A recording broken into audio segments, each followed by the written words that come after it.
nos has pedido hacer. Nos ponemos en tus manos y te rogamos pues tu bondad. Te lo pedimos pues en el precioso nombre de Cristo Jesús, nuestro Señor. Amén. Tomen sus lugares, hermanos, vamos a meditar en esta porción y hemos titulado a nuestra meditación de esta mañana o tarde ya, ¿no? Mañana todavía, ¿verdad? Hoy empezamos no a las 12:15, sino a las 10 de la mañana, entonces todavía estamos en la mañana, ¿verdad? Titulamos a nuestra meditación Dios mío o Señor mío y Dios mío, y está basada en la declaración que hace Tomás después de que ve al Señor Jesús, ¿verdad?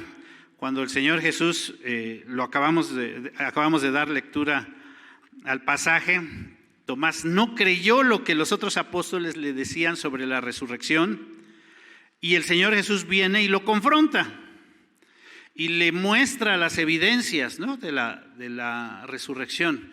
¿Cuáles evidencias o cómo se lo mostró? Bueno, primero él mismo estuvo ahí presente y le mostró específicamente lo que Tomás había cuestionado, ¿no? Hasta que no meta mis dedos en sus manos y no meta mi mano en su costado, entonces no le voy a poder creer. Fíjense, lo vemos en el verso 28, pero leo desde el 27. Si tienen sus Biblias ahí abiertas, les invito a que lo tengan así. Dice el 27, luego dijo Tomás, dijo a Tomás, el Señor Jesús le dijo a Tomás, pon aquí tu dedo y mira mis manos y acerca tu mano y métela en mi costado y no seas incrédulo sino creyente. Entonces, cuando Tomás expresa lo que acabamos de decir que es nuestro tema, dice el versículo 28, entonces Tomás respondió y le dijo, Señor mío y Dios mío. El Señor había estado trabajando con sus discípulos ya casi 3 años y ese tiempo pasaron muchas cosas. Escucharon muchas veces al maestro dar las enseñanzas. Vieron y fueron testigos presenciales de cómo el Señor Jesús hizo muchos milagros. Estuvimos hablando durante este tiempo sobre cómo Juan presenta los milagros como señales, ¿no? Entonces ellos tenían la evidencia de que el Señor Jesús no era cualquier persona. Habían escuchado a Pedro cuando, ¿se acuerdan? Cuando Pedro le dijo, tú eres el Cristo, el Hijo de Dios viviente. Y eso para nosotros nos hace pensar, bueno, los discípulos que no entendían, no les caía el 20, o que todo eso que habían visto y no entendían que el Señor Jesús tendría que morir y sufrir todas estas cosas. Al parecer el evento de la cruz y todas las cosas que a ellos les tocó vivir, como el arresto, ¿se acuerdan que cuando el Señor está en el huerto de Getsemaní, vienen y lo arrestan, y lo que la Biblia dice es que los discípulos salieron todos dispersos? El proceso de cómo fue llevado el Señor Jesús por las leyes, cómo debió haber sido tratado y cómo fue tratado y cómo al final el Señor fue crucificado, seguramente para los discípulos fue algo tremendo y yo diría que hasta traumático. Imagínense una persona con la que ustedes estén conviviendo todo el tiempo y están aprendiendo muchas cosas y ven como que hay mucha expectativa alrededor de lo que el Señor Jesús les estaba enseñando, de lo que el Señor Jesús les estaba diciendo, y de repente de la noche a la mañana ya no hay nada. Sus planes se habían derrumbado y en la lógica de cualquiera, si somos conscientes, ya no había esperanza para ver qué sigue adelante. Y pues sí, sus discípulos estaban juntos, pero no sabían qué es lo que iba a pasar.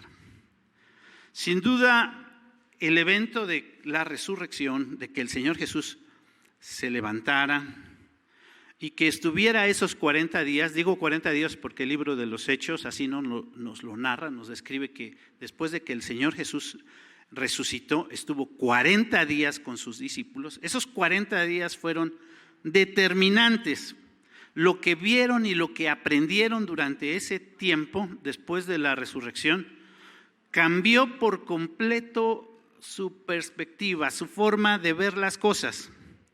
Esos momentos para ellos cambió su visión, porque después de que en un momento, en un abrir y cerrar de ojos, de un día para otro, ellos tenían ciertas esperanzas y todo se ve derrumbado al morir el Señor en la cruz, ahora las cosas comenzaban a tener sentido.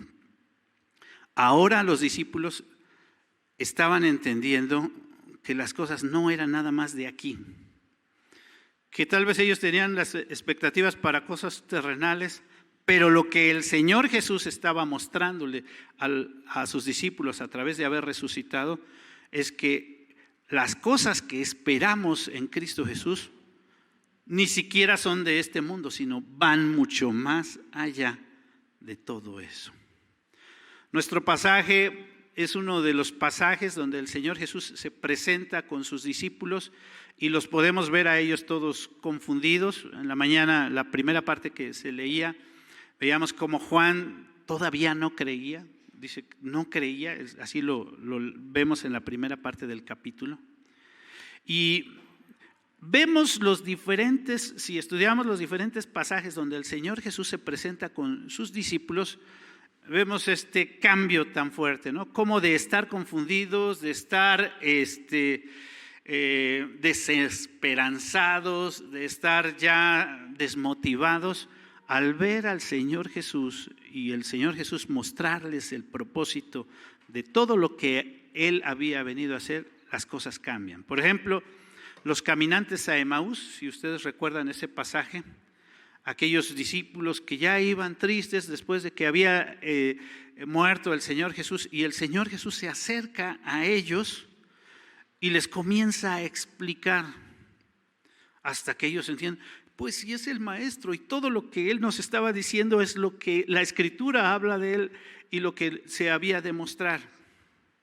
Otro pasaje como la pesca que nos habla en el siguiente capítulo, el capítulo 21 de Juan, es un pasaje que nos parece muy parecido a la pesca milagrosa donde el Señor Jesús llamó a varios de sus discípulos para decirles que ellos iban a dejar de ser pescadores y que ahora iban a ser pescadores de hombres.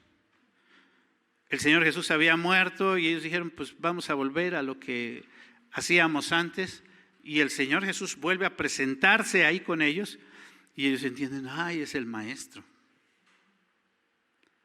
No, las cosas no se quedan aquí, las cosas van todavía mucho más. Aún en la Gran Comisión, si recordamos, hace un momento lo mencionamos, en la Gran Comisión donde el Señor Jesús les dice a los discípulos qué es lo que tienen que hacer, leemos cómo dice que los discípulos se acercaron y le adoraron. Pero hay una expresión ahí muy interesante que debemos de poner atención, que dice, algunos dudaban. Y ya está hablando de los 12. Bueno, ahí en la Gran Comisión dice los 11, porque ya no estaba Judas, ¿verdad? Dice, los 11 se acercaron y le adoraron, pero uno de ellos dudaban. Había incertidumbre, ¿y ahora qué va a pasar? ¿Realmente esto que estamos viviendo está pasando? No es algo tan fácil de creer. Por eso el Señor les dice en una forma muy específica a sus discípulos ahí en la Gran Comisión, toda potestad me es dada en el cielo y en la tierra, por tanto, hagan esto. Nuestro pasaje, que es Juan 20, si ustedes lo tienen ahí listo, nos describe lo mismo. El Señor Jesús resucitó el primer día de la semana y ese mismo día, aquí es importante resaltar el primer día de la semana porque a partir de ese día los cristianos o la cristiandad nos reunimos el domingo, ¿verdad? ¿Por qué? Dejamos el Shabbat y nosotros nos reunimos ahora el Dominus Day, que es el domingo, el día del Señor, porque recordamos y celebramos la resurrección de nuestro Señor Jesucristo. Cada domingo nosotros celebramos, recordamos la resurrección de nuestro Señor Jesucristo. celebramos la victoria. Celebramos que ya no se trata solamente de cumplir ahora la ley, sino que de todo corazón buscamos estar en comunión con nuestro Dios. Y entonces, cuando vemos la declaración de Tomás que le dice, Señor mío y Dios mío, parece reiterativo. Si ustedes lo escriben en un procesador de texto, les va a decir que está mal escrito, porque el procesador les va a decir que deben decir Señor y Dios mío. Como que eso de decir Señor mío y Dios mío, como que nos dice que es redundante o es reiterativo, ¿no? Pero no, el texto está bien escrito y la expresión está bien, porque tenemos, y bueno, ya lo hemos mencionado en diferentes ocasiones, Señor mío no se trata simplemente de un apelativo, se trata de un título que se le está dando al Señor Jesús. Es uno de los nombres de Dios. Es algo que Tomás está recalcando, lo que el Señor Jesús representa.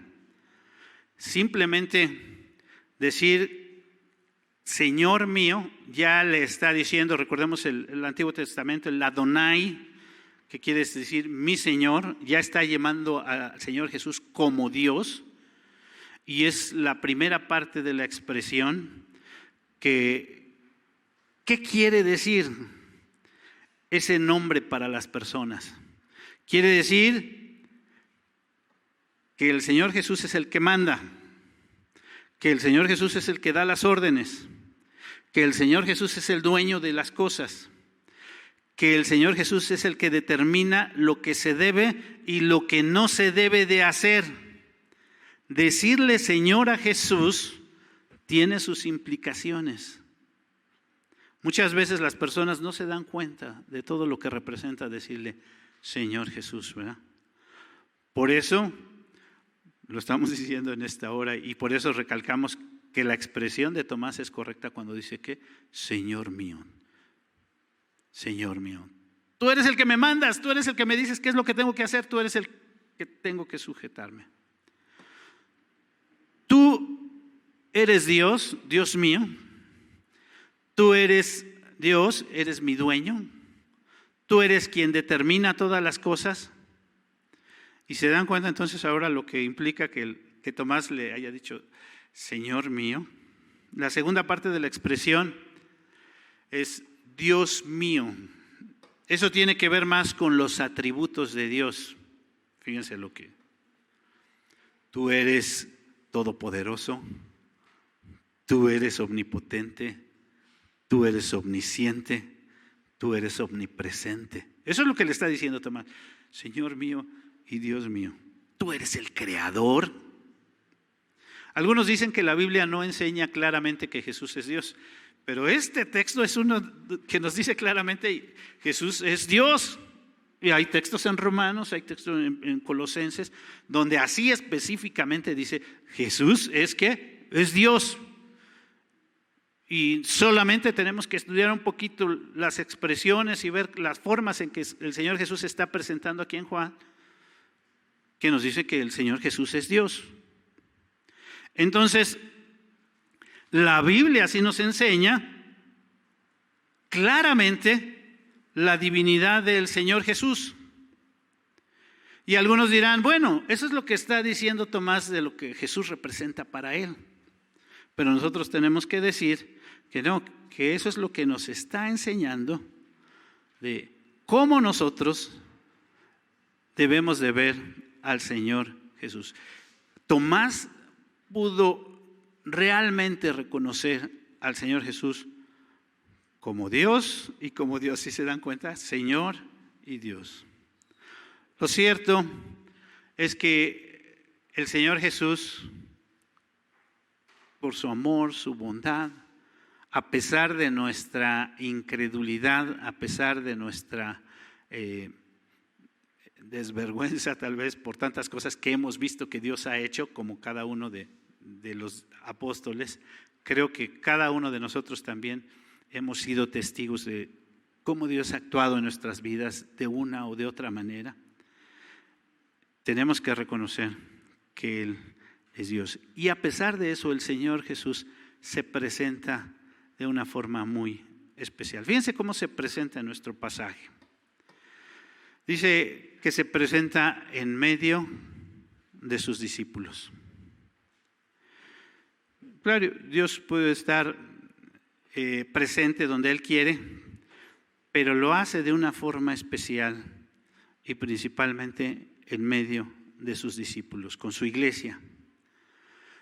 Desde entonces y siempre Él ha estado en medio de su pueblo. Dice el texto, el versículo 19, no lo voy a leer todo nuevamente, dice, después de la segunda parte estaban reunidos por miedo de los judíos, y vino el Señor Jesús y puesto en medio les dijo: paz a vosotros. Entonces quiero llamar la atención a esa expresión que dice puesto en medio, porque lo vuelve a repetir en el versículo 26, dice: y se puso en medio. Creo firmemente que Dios está en medio de su pueblo. Creo firmemente que Dios está en medio de su pueblo. Algunos dirán: ¿dónde está? No lo veo, ¿verdad? Y tenemos que decir que hay varias formas, tenemos que recordar en que el Señor Jesús, bueno, acabo de mencionar hace un momento que estuvo 40 días después de que resucitó, con sus discípulos presentándose, apareciendo. Y hoy día, ¿cómo se presenta el Señor Jesús? A través de su Espíritu, sí, a través del Espíritu Santo. Y tenemos que decir que la iglesia hoy día tiene el Espíritu Santo. Tenemos también ahí en Mateo 18 la promesa, ¿no? ¿Se acuerdan de la promesa que el Señor Jesús hace ahí en Mateo 18? Donde están 2 o 3 congregados en mi nombre, ahí estoy yo, ¿qué? En medio de ellos. Ya sé que cuando se menciona del Espíritu Santo, algunos piensan, bueno, quiero ver manifestaciones del Espíritu Santo, como que a ver dónde están los que hablan aquí en lenguas, o dónde están los que hacen los milagros, o dónde están los que hacen tal o cual manifestación del Espíritu Santo. Bueno, tenemos que decir que la Escritura no nos habla que necesariamente tiene que haber ese tipo de manifestaciones. Lo que sí nos dice la palabra es que una manifestación del Espíritu Santo es su palabra. Una manifestación del Espíritu Santo es querer conocer de nuestro Dios, de nuestro Salvador. Una manifestación del Espíritu Santo es el que nos edifiquemos. Y solo falta leer 1 Corintios del capítulo 12 al capítulo 14 para que podamos entender esta parte, que lo importante en la congregación de los santos es la edificación del pueblo de Dios. Así que creo firmemente que el Señor Jesús se manifiesta en medio de su pueblo trayendo bendición. Y creo que muchos hemos sido testigos de cómo Dios ha traído bendición a su pueblo. Estos mismos textos, el verso 19 y 26 y también el verso 28, tiene otra forma en que el Señor Jesús también se manifiesta y algo que trae el Señor Jesús a la vida de los creyentes, que es paz. Si se fijan, después de decir que estaba en medio de ellos, ¿qué era lo que decía el Señor Jesús? Paz a vosotros. Paz a vosotros. En el versículo 14 también se repite esta expresión, paz a vosotros. 3 veces en el mismo pasaje, en este pasaje tan cortito, el Señor Jesús repite esta expresión, paz a vosotros. El capítulo 14 de Juan, que ya hemos revisado en algunas ocasiones, comienza diciéndole el Señor Jesús a sus discípulos que se va a ir. Dice, pero si algún día me voy, no tengan miedo. ¿Se acuerdan? No tengan miedo. ¿Y cuál es la promesa que el Señor Jesús le da a sus discípulos en ese capítulo 14? La paz os dejo, mi paz os doy. No se las doy como el mundo la da. Creed en Dios, creed también en mí. No se turbe vuestro corazón. Hoy día hay muchas cosas que a las personas nos causan miedo, a lo mejor, ¿verdad? Momentos de incertidumbre. Los discípulos estaban pasando por ese tipo de momentos. Momentos de prueba, momentos de duda, porque tenemos que reconocer que en alguno de esos momentos no hemos sido lo firmes que decimos ser, pero lo que el Señor nos está pidiendo es que confiemos en Él, que disfrutemos de su paz. Finalmente, algo que muestra siempre el Señor es evidencia. A Tomás le mostró la evidencia, ¿no? Ante un evento tan inverosímil como puede ser la resurrección, lo que el Señor Jesús nos muestra es evidencia. Y yo sé que muchos van a decir, pero es que la resurrección no es lógico, es improbable, es algo increíble, pero para los creyentes esa lógica pues va un poquito más allá, porque realmente la Biblia y muchas cosas hay alrededor del evento de la resurrección que nos dan fe de que ese no fue simplemente un hecho histórico que nos platican, sino que fue un hecho que realmente sucedió. No como muchos textos que hoy día tenemos y como muchos eventos que nos enseñaron en la escuela, por ejemplo, de historia de nuestro país, que nos dijeron así es, así es, así es, y hoy día pues de repente ya cambian los libros de texto y dicen, no, ¿qué creen? Que se equivocaron, los historiadores estaban mal, ¿no? Y entonces de repente, ¿cuáles fueron los que están correctos, estos o aquellos? Y comienza uno a leer por su propia cuenta algunas cosas y dice, no, pues si las cosas no fueron así, ¿no? Yo lo veo, leía a Altamirano la otra ocasión y vemos cómo el movimiento de independencia nos dicen, pues un movimiento que se levantó para dar libertad al pueblo de México, y vemos detrás del movimiento de independencia un movimiento que principalmente los criollos que no querían sujetarse a la corona española no estaban velando por la libertad de los esclavos, sino estaban velando por sus propios intereses. Y vemos a un Iturbide que al recibir la consumación de la independencia se declara emperador, ¿no? Así que México tiene su primer emperador. Y entonces nos hace falta un poquito más leer.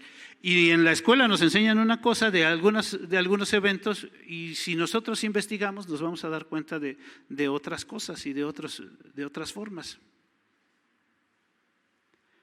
La resurrección no es así. Porque muchas personas que han tratado de probar que la resurrección no fue un evento histórico han topado con pared. Y se han sorprendido de tanta evidencia, de tal manera que no se puede negar. Les he mencionado infinidad de veces sobre Josh McDowell, que él se propuso, dijo, voy a escribir un libro para demostrar que el Señor Jesús no resucitó, y al irse a investigar termina reconociendo que la resurrección fue un evento mucho más comprobable que muchos eventos que nos han enseñado. La evidencia. Pero lo cierto es que quien nos convence de todas esas cosas solamente es el Espíritu Santo. ¿Hay argumentos para probar la existencia de Dios? Sí, hay muchos argumentos filosóficos para probar la existencia de Dios. ¿Hay argumentos para probar que la Biblia es la palabra de Dios? Sí hay argumentos. Hemos en ocasiones estudiado algunos que sí, la universalidad de la Biblia, la unidad del pensamiento, a pesar de muchas cosas. Hay infinidad de evidencia. Hay evidencia de que el Señor Jesús resucitó. También hay muchos argumentos y hay evidencia de que sí, el Señor Jesús resucitó. Pero aquí quiero citar a la Confesión de Fe de Westminster, que dice que realmente, a pesar de que nosotros podamos tener toda esa evidencia y que debemos de conocerla y estar listos, preparados para dar cuenta de nuestra fe, como dice el apóstol Pedro en su carta, quien convence y quien nos hace entender y quien nos hace ver que Dios existe, que la Biblia es la palabra de Dios y que el Señor Jesús resucitó, es el Espíritu Santo. Y me llamó la atención también en ese sentido el testimonio de Josh McDowell, porque dice, a pesar de que tenía toda la evidencia, yo no podía quebrantar mi corazón, y fue hasta que el Espíritu Santo toca mi corazón y puedo entender que no fue por toda la evidencia que yo me convencí, sino que porque el Espíritu Santo tocó mi corazón y pude entender quién es Dios. Podemos y debemos conocer. Aquí hay algo bien interesante, y les dije hace un momento, ya estoy concluyendo, ¿verdad? El Señor Jesús le dice a Tomás, ¿cómo le dijo? Porque viste, ¿qué? Creíste. Bienaventurados los que, ¿qué?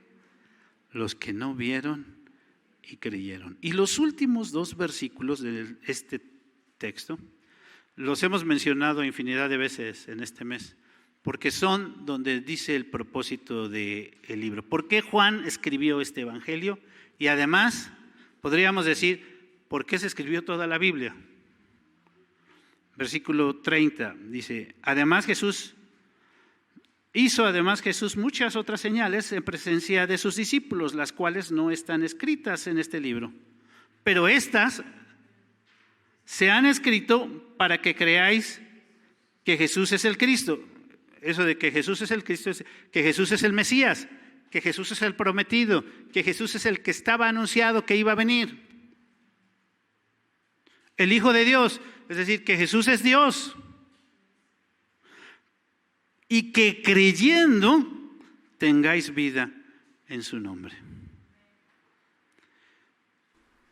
Que creamos que el Señor Jesús resucitó para darnos vida también a nosotros. Ese fue el propósito de este libro. Esa es la razón de ser de toda la Biblia, que nosotros podamos creer que Jesucristo. La invitación entonces no puede ser otra más que la misma de Juan, ¿verdad? Que creamos. Que creamos. Que creamos en Dios, que creamos sí en la Biblia como la palabra de Dios, que creamos que el Señor Jesús resucitó para darnos vida y que podemos disfrutar de los beneficios de la resurrección. Aleluya, el Señor resucitó. Sí, en verdad resucitó. Vamos a orar. Señor, te damos gracias. Celebramos la resurrección. Celebramos este evento tan importante. Y celebramos porque es algo que a nosotros nos bendice en una forma tan especial, que nos das vida. A pesar de tantas cosas, a pesar de ser como somos, a pesar de nuestras dudas, a pesar de nuestros temores, a pesar de nuestras debilidades, lo que tú quieres es darnos paz, es darnos vida, es darnos confianza. Te alabamos, creemos en tu nombre, creemos en este evento y glorificamos tu santo nombre. Te exaltamos solamente a ti por tus bondades, por tu amor. Cristo Jesús, te alabamos. Amén.